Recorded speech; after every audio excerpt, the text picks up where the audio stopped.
Okay, let's unpack this. We're diving into something today that feels, well, almost like fiction. It's about museums, places we think we know.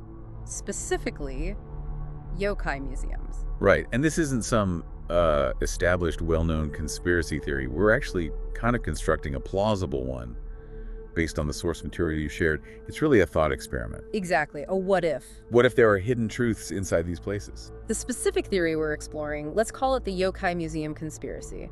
It takes something familiar, yokai, those Japanese supernatural beings, and asks if the folklore is hiding something, well, more real.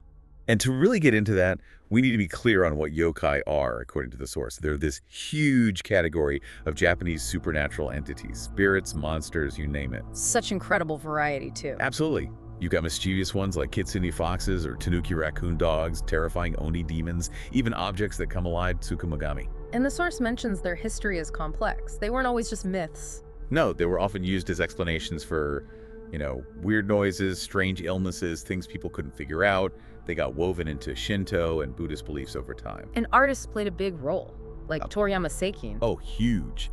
His illustrated catalogs in the Edo period really defined how many yokai looked, solidifying their image. And now, of course, they're everywhere in pop culture. So what about the museums dedicated to them? What does the source say their role is? It describes yokai museums as, well, cultural institutions. They study, preserve, display yokai-related stuff, scrolls, prints, sculptures, modern interpretations. Their main job is education, then, about the folklore, the art. Primarily, yes. Presenting yokai as myth, legend, cultural artifacts. Like the Yokai Art Museum in Shojima, it's about the art and folklore lens. Okay, so here's the tension, right? The museum view yokai as folklore, art, versus this hypothetical theory's core idea that they are, or were, real. Literally real. That's the gap. That's the whole foundation for this conspiracy idea we're exploring. So our mission for this deep dive is to really dissect this potential theory based on the source. Where might it come from? What are its claims? The supposed evidence, motives, and, why does this kind of idea even grab us? Let's start with the origins. Where could a theory like this even sprout from, according to the source? What's the fertile ground? Well, the source points to a few things. First, that historical ambiguity you mentioned. Yokai weren't always neatly filed under myth. They were sometimes documented almost like, real phenomena or animals. Ah, so that historical gray area. Exactly. It led someone to argue that calling them purely myth is a modern invention, maybe even a deliberate cover-up. Interesting. What else? Then there's just the basic human fascination with the supernatural, the idea that there's more to reality than we see, that maybe these amazing creatures could be real. That's powerful stuff. And that plays right into general skepticism, doesn't it? Distrust of official stories. Absolutely. Conspiracy theories often feed on that feeling that powerful institutions and museums can definitely seem powerful and opaque, or hiding something, withholding the real truth. Plus, museums themselves, they often have huge parts you never see. That's the hidden collection idea. All those archives, storage rooms, vaults. It fuels suspicion. The theory naturally latches onto that. What are they keeping back there? Something important, maybe. The secret vaults. Always the secret vaults. It's a classic trope. Yeah. And tied to that is the allure of forbidden knowledge. The idea that there's some deep secret truth about the world and only a select few know it. Cracking that code is very appealing. Okay, so we can see how the idea might form. Let's get into the specifics. What would the core tenets of this hypothetical theory actually be? What's it claiming museums are up to? Well, the absolute fundamental claim, based on the source's description, is that yokai are real, or were real, actual physical entities. Not just stories. Not just stories. Maybe biological beings, maybe spiritual, maybe interdimensional, but real things that interacted with humans. And the museums know this and are hiding it. That's the accusation.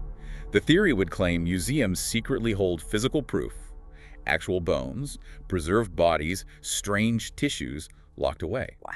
And some versions might go even further, suggesting museums actually house living yokai, contained somewhere secret. Like some kind of supernatural Area 51 hidden under the museum. Sort of, yeah. That kind of extreme idea could be part of it. And artifacts, too. Things like old talismans or tools linked to yokai, the theory would say they're not just symbolic. They have real power. Real power that the museums are studying, maybe trying to control. So the whole public display, the yokai as folklore narrative, that's the cover-up. Precisely. A deliberate, carefully constructed facade. The source suggests a few possible motives within the theory. Maybe it's to prevent mass panic if people knew yokai were real and potentially dangerous. Or something more sinister. Could be. Maybe it's about controlling powerful knowledge secrets about reality or energy hidden in yokai nature. Or it could be framed as benevolent, protecting us, or malevolent, with elites exploiting yokai power. This makes museums sound less like curators and more like, well, active agents in a deception. Gatekeepers, exactly. Or even containment facilities. Right. The theory posits they actively hunt down and sequester evidence of real yokai, pulling it from the public record. And manipulating what we do see. Right, using exhibits to constantly reinforce the myth story.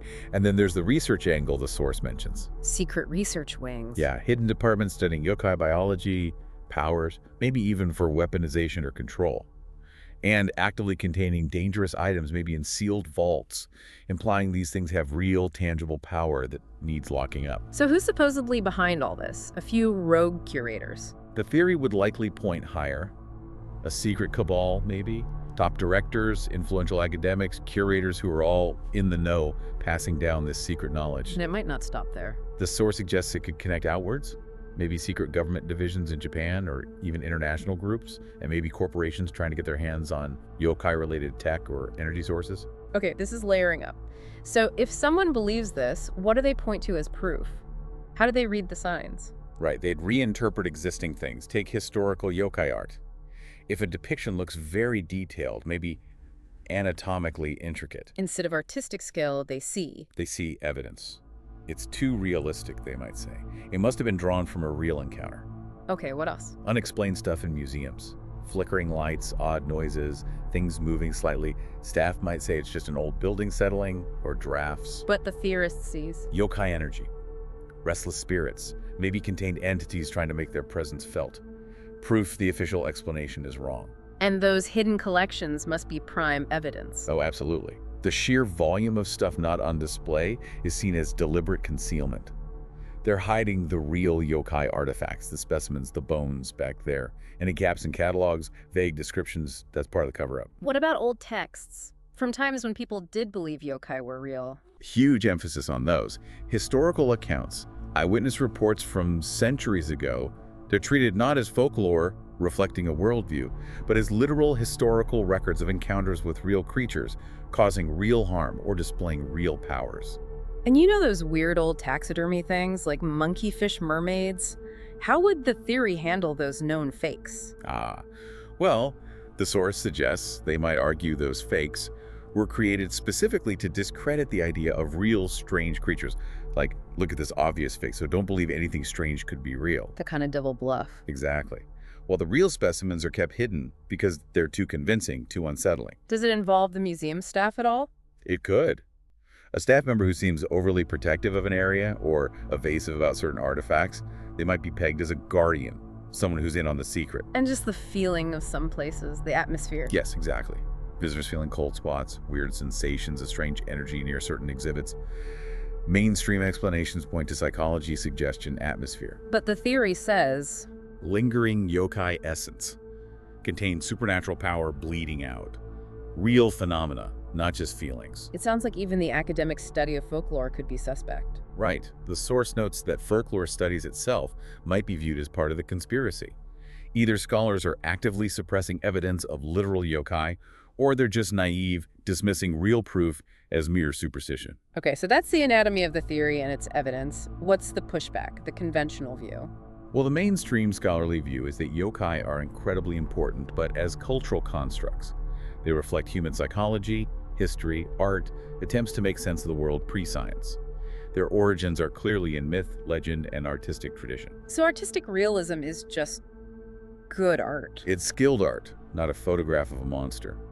And museums, well, they operate under ethical codes and scientific principles. Extraordinary claims need extraordinary evidence, verifiable evidence. Well, like DNA, bones. Exactly. Bones, tissue, DNA, credible recordings, none of that exists for yokai. And those hidden collections, that's just standard museum practice. Lack of space, conservation needs, ongoing research. It's logistics, not conspiracy. And the spooky occurrences. Old buildings make noises. Lights flicker. Psychology plays a huge role. Atmosphere, expectation, suggestion. That feeling of energy is subjective, personal interpretation, not objective fact. So historical accounts aren't ignored, just understood differently. Precisely. Scholars study them in context. They show us how people understood their world back then when supernatural explanations were common. It's about understanding belief systems, not literal fact-checking against modern science. Still, you can see the appeal of the theory, even this hypothetical one we've built from the source. Why does it resonate? The source hits on a few key reasons. One is just re-enchantment. The idea that the world isn't just mundane, that magic or mystery is hidden just out of sight, that's deeply appealing. It kind of validates intuition, right? That feeling some people have that there is something more. It does. If you feel connected to folklore or the supernatural, a theory like this says, see, you were right. It also taps powerfully into the cultural weight of yokai in Japan history, identity, that deep fascination. And the simple what if is just compelling. Immensely. What if this thing you love from stories was actually real? It's a powerful thought.